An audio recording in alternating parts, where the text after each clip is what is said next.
This is Chet Porter with MarineMax in Savannah. I want to tell you about this 2016 350 SLX that we just took in on trade.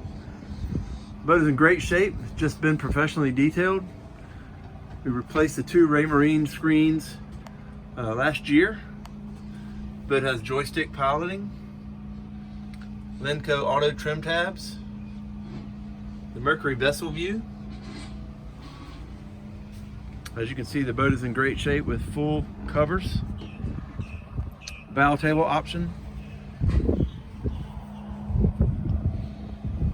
This boat has the option for the canvas top in the center of the hardtop, which is nice. The teak table.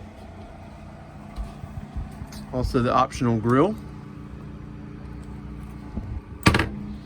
The boat has twin 350 mags with approximately 450 hours on stern drives.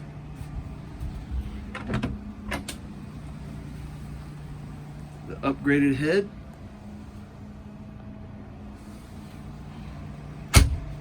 So give us a call.